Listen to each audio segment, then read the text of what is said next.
Well, the big issue is that they gave him Mark Davis, speaking of somebody that I don't think is a good owner. Mark Davis gave him a new contract that kicks in mid-February for $40 million a year, a 3-year package.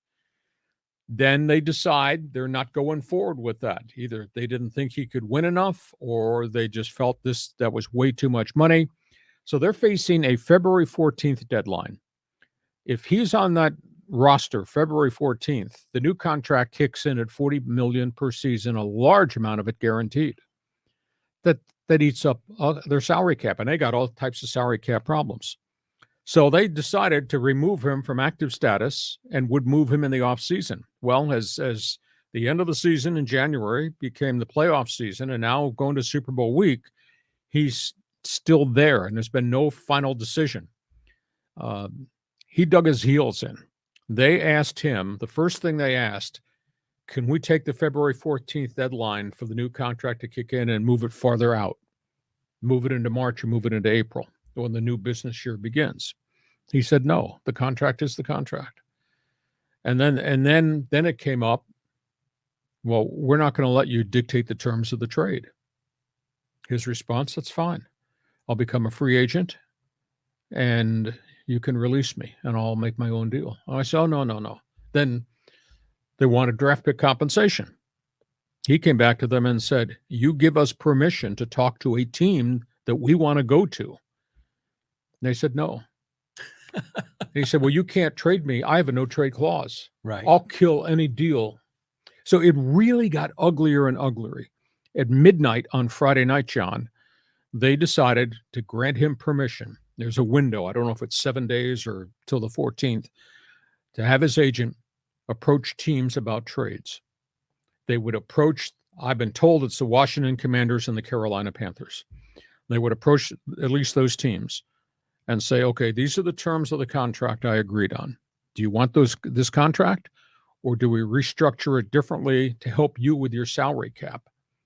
So if Derek Carr can come to an agreement with Ron Rivera in Washington or Frank Reich, the new coach in Carolina, on what the structure of the contract should be, he would then go to the Raiders and say, I will accept a trade to Washington or to Carolina. And then those two have to work out whatever the compensation is, whether it's a second-round pick, a third-round pick, or multiple mid-round picks. I doubt seriously it's going to be number one.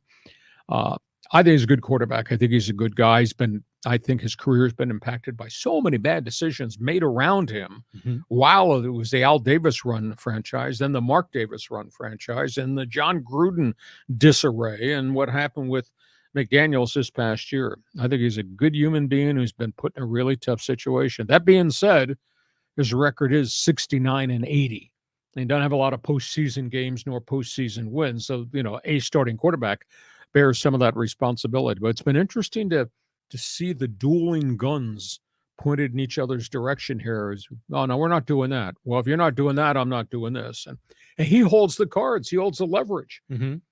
Now, if they release him, then he doesn't have bargaining power. He's not going to have a $40 million deal in Washington or Carolina to sign. It'll be obviously for less money.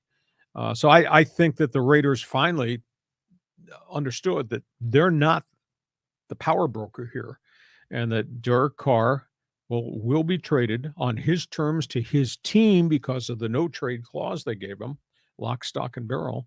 And then we'll see the Raiders getting some compensation back, and he gets a new lease on life. And if you're asking me which is a better place to go, Washington's got a better team because they got a lot of offensive skilled people. They've been incompetent at quarterback.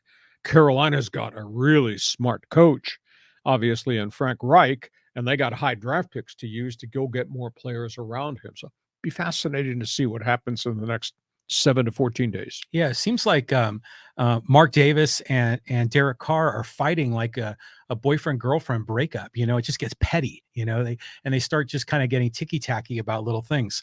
This guy, I've always thought was a legit talent. And you're right. He was always surrounded by a mess, of all the chaos with Gruden and a lot of other players that didn't work out. I'm rooting for this guy because he's a West Coast guy. He's Fresno State. He's a Mountain West guy. So I'm hoping he lands in one of those two spots and can really resurrect his career.